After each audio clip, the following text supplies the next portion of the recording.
My name is Becky Fiddler, and I'm here just to give you a tip on if you're new to doing squats. So squats can be a very beneficial exercise, can definitely improve your leg strength and size. So what I have here in my hand is just a simple resistance band, okay? Now this one is the heaviest resistance of the three that I have. I also have yellow and red, which are light and medium resistances. I got all three of these in a pack.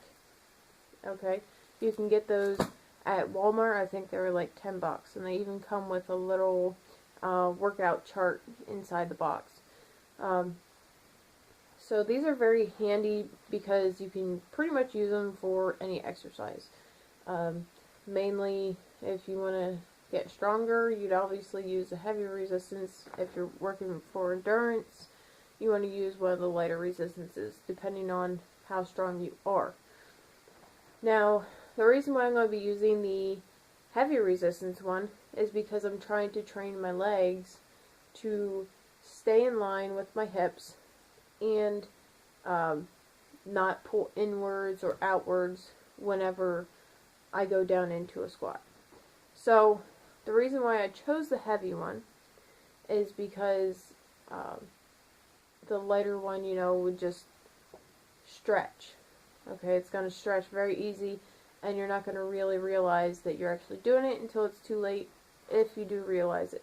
So this will help you kind of keep on your toes, pretty much, and keep you where you're supposed to be. So what I'm going to do is I'm going to show you how to do a squat with a resistance band on your legs to help keep your knees in line. So I'm going to stand up here, and all you're going to do is put your legs through the resistance band. Okay? And you're going to put it above the knees. The reason why you do this is so that it doesn't cause any knee joint stress. Okay? So again, it's above my knees. My knees are right here. Okay?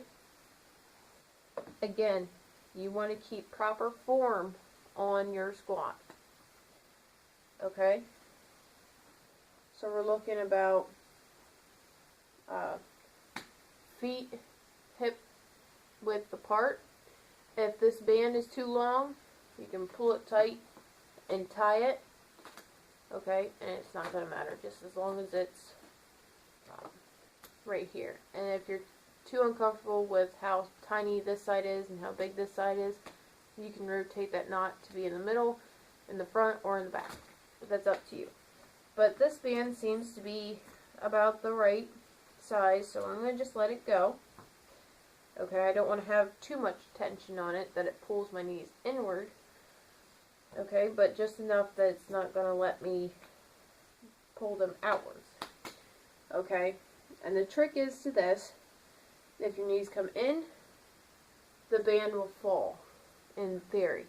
Okay, it's going to dangle, it's going to get around your knees then. You'll know that your knees pulled inwards. Okay? If you pull out, you're going to feel it. Okay, you're going to feel the tension. So, again, I would start by using a chair or anything just to kind of sit down on at first, especially when learning the squat, so that you can learn to sit back. So you're going to be pulling your hips backwards like you're going to sit on a chair whenever you do a squat, to keep your knees from going over your toes. Okay?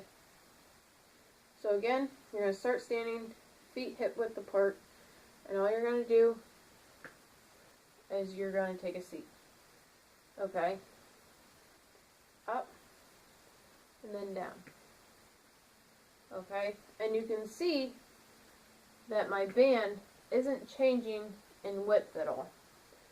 So I'm keeping good tension on it to where I'm not pushing out, and I'm not bringing my knees inward. So I'm not losing the band whenever I sit down. So again, down and up. Okay, and you want to remember not to completely just sit onto your seat. You want to keep all of the tension and all of your weight on your legs so you get a feel of what it's like to squat. Okay, so again, from the side, feet hip width apart. All you're going to do, keep that back flat, is squat. Okay, you're going to go till you touch the seat, and you can rest on it a little bit, but keep that angle in your back. So don't just sit down, okay? Don't just sit. Okay, you're going to come down, keep that tension on your legs. Keep that back angled. So just like you're getting into a squat, that way you can come back up. Okay, this is all training for a squat if you haven't done squats before. So that's just a quick tip for today. For those of you who are new at training, especially by yourselves, I'd rather see you do it the proper way and not have any knee pain or back pain, for that matter. A lot of people like to round their backs and such, or bend over too far, or not pull their hips back far enough.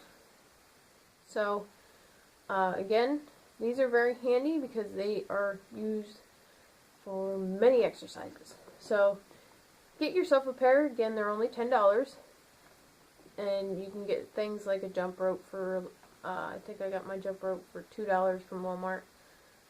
So again, apply this to your training if you can. Even if you aren't novice or a new at-home workout person, okay, you can still use this in the gym to see if you are doing these types of movements. If you are, that way now you know, and you won't cause any damage or any more pain in your hips or your knees or your back. Alright, so I'm going to get started on my workout and hope you guys have a good day. Thanks.